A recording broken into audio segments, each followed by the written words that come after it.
안녕하세요. 제가 이번 77회 한국사 능력검정시험에서 만점을 받았습니다. 이 기쁜 마음을 영상으로 남겨보려고 하는데요. 사실은 제가 75회 때 시험을 보고 94점을 받았어요. 이때 너무 아쉬워서 77회 때 만점으로 재도전을 한 거거든요. 그래서 처음 1급을 취득했던 75회 때 어떻게 공부했는지, 그리고 이번 재도전 때는 또 어떻게 공부를 했는지 소개해보도록 하겠습니다. 저는 교재는 최태성 선생님 교재 4권을 이용해서 공부를 했습니다. 우선 심화, 상, 하권 이렇게 2권으로 구성되어 있는 책 있잖아요. 이 교재하고, 그리고 문제집은 시대별 기출문제집, 그리고 기출 500제까지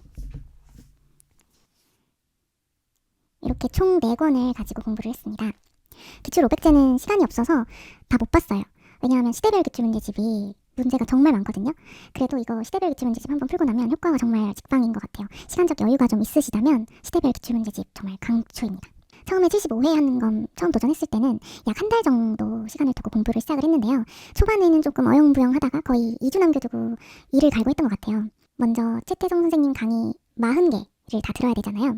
근데 강의를 연달아서 계속 듣다 보면 앞에 들었던 내용을 자꾸 잊어버리더라고요. 그래서 저는 한 강 한 강 복습을 하면서 넘어갔어요. 예를 들어서 28강에 흥선대원군 파트다 그러면 강의를 쫙 듣고 뒤에 있는 내용을 빠짐없이 다 읽은 다음에 그 다음에 바로 문제가 나오는데 문제를 바로 풀지 않고 저는 뒤로 가서 별 채우기를 먼저 했어요.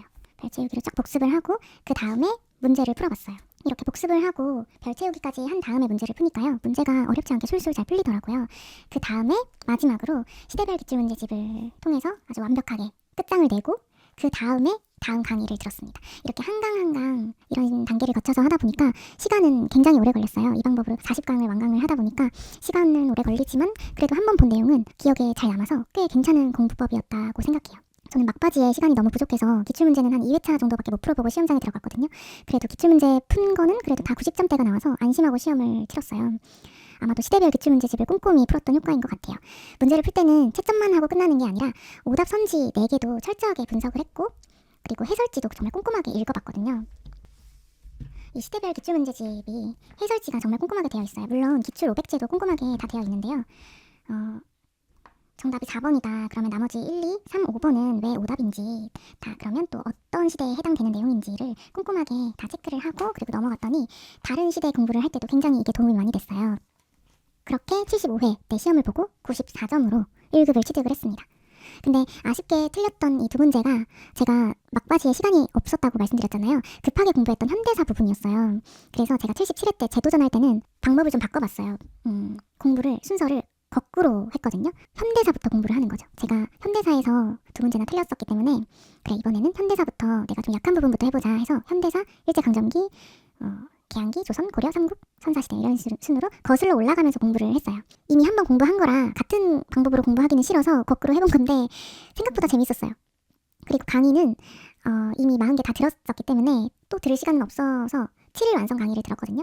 7일 완성 강의는 좀 시험에 나오는 것들 위주로 되게 콕콕 잘 찝어주시고 또 헷갈리기 쉬운 것들도 시대별로 묶어서 정리를 해주셔서 이것도 기본 개념 강의하고는 또 다른 매력이 있었던 것 같습니다. 그리고 거꾸로 공부를 하니까요. 인물들의 미래를 이미 잘 알고 있는 상태로 과거를 또 공부하게 되는 거잖아요. 그래서 그런지 왠지 슬픈 느낌이 들어서 좀 더 몰입하게 되더라고요. 예를 들면 1차 미소공동위원회가 열린 후에 좌우합작 운동이 일어나잖아요. 대표 인물이 여운형이랑 김규식이었는데 이렇게 이때는 좌우로 타로 나뉘어서 좌우합작 운동을 진행했는데 거꾸로 올라가서 일제강점기를 다시 공부를 해보니까 이분들이 상하이에서 같이 독립운동 하시던 분들이더라고요. 근데 그 부분을 공부하면서 이분들 나중에는 좌우로 나뉘게 되지 라면서 뭔가 미래를 알고 있으니까 더 슬프고 몰입하게 되면서 스토리로 잘 기억을 하게 된 것 같습니다.